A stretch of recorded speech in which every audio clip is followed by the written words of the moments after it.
24-এর গণ অভ্যুত্থানের প্রধানতম শিক্ষা হচ্ছে পরিবর্তন। দর্শনের পুনর্নির্মাণ বিষয়টা আমার কাছে একটু রহস্যজনক মনে হলো। দর্শনের আসলে পুনর্নির্মাণ হবে না। দর্শনের জাতীয় চাহিদার ভিত্তিতে এবং সময়ের প্রয়োজনে দর্শনের পরিবর্তন হয়। কার্ল মার্কস তার লেখায় বলেছিলেন যে সর্বকালহর কোনো কর্ম পরিকল্পনা বিনির্মাণ তার কাজ নয়। তার মানে সময়ের বিবর্তনের সাথে সাথে সেই সমাজ এবং সেই মানুষের চাহিদার সাথে সাথে দর্শনকে পরিবর্তন করতে হয়, অ্যাডজাস্ট করতে হয়। শুধুমাত্র নৈতিক মূল্যবোধ এবং ধর্মীয় মূল্যবোধের পরিবর্তন সমাজের জন্য অতি অবশ্যই জরুরি হয়, এবং সেগুলো যেহেতু পরিবর্তনশীল নয়, মানুষের মানবিক মূল্যবোধগুলো শিক্ষার মাধ্যমে সেটার দৃষ্টিভঙ্গি এবং ব্যবহারের পরিবর্তন সাধন করতে হয়। বান্ডেল থাকলে প্রতি সেনমানিতে টাকা বাঁচবে। বিকাশ সেনমানি বান্ডেল কিনে জিতুন প্রতি লেনদেনে।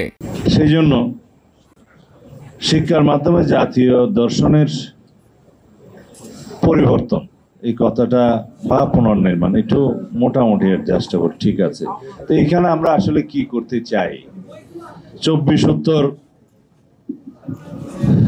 ছাত্র গণ অভ্যুত্থানের পরে আমাদের প্রত্যাশা কি, জাতীয় জীবনে তারুণ্যের ভাবনা কি, এবং আগামী দিনে আমাদের এই জাতিকে অগ্রগতির দিকে নিয়ে যেতে চাইলে, টেকসই উন্নয়ন করতে চাইলে সর্বক্ষেত্রে, তাহলে আমাদের সেই ভাবনাকে গুরুত্ব দিতে হবে। তার আগে জানতে হবে তাদের ভাবনাটা কি। সেই জন্য আমরা সমগ্র দেশে বিভিন্ন সেমিনার সিম্পোজিয়াম করে তারুণ্যের রাজনৈতিক ভাবনা জানতে চেয়েছি।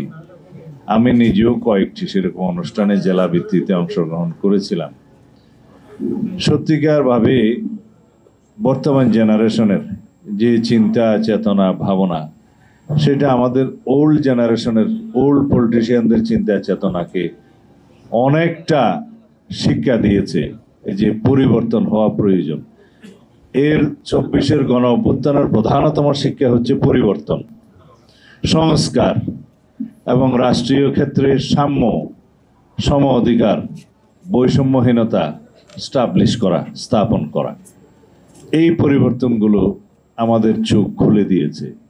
এগুলো যদি আমরা ভবিষ্যতে এই তারুণ্যের ভাবনাগুলোকে জাতীয় জীবনে ধারণ না করতে পারি, সেইভাবে আমরা যদি আইন প্রণয়ন না করতে পারি, এবং সেইভাবে যদি আমরা মেধা এবং জ্ঞান নির্ভর, প্রযুক্তি নির্ভর সমাজ বিনির্মাণ না করতে পারি, তাহলে তাদের ভাবনা বাস্তবায়ন করা সম্ভব হবে না, এবং আমাদের এই রক্তে অর্জিত সুযোগকে আমরা হারিয়ে ফেলব।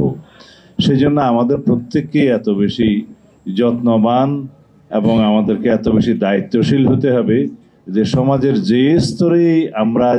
যে স্তরেই বা সমাজের যেই প্ল্যাটফর্মে আমরা কাজ করি না কেন, সেটা সাংস্কৃতিক অঙ্গন হোক, শিক্ষাঙ্গন হোক, রাজনীতি হোক, প্রযুক্তি হোক, যেখানেই আমরা যে প্ল্যাটফর্মে কাজ করি না কেন, ওখান থেকে আমাদের সামাজিক দায়বদ্ধতা থেকে কাজ করতে হবে।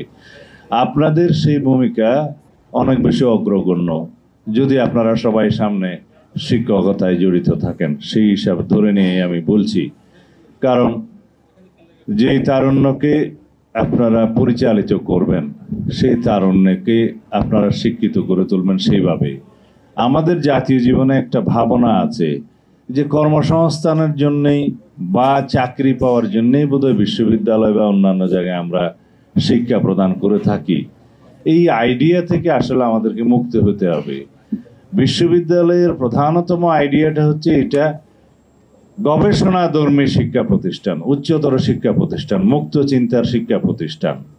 এখানে শুধু কর্মীর হাত বানানোর জন্য বিশ্ববিদ্যালয় সৃজন করা হয় না। উন্নত বিশ্বে একটা পর্যায়ের পরে বিশ্ববিদ্যালয়ে কেউ আসে না, মাস্টার ডিগ্রি বা পিএইচডি করতে আসে না। তার আগেই কর্মসংস্থানের জন্য সবাই যারা এমপ্লয়েড হয় তারা সেখানে চলে যায়।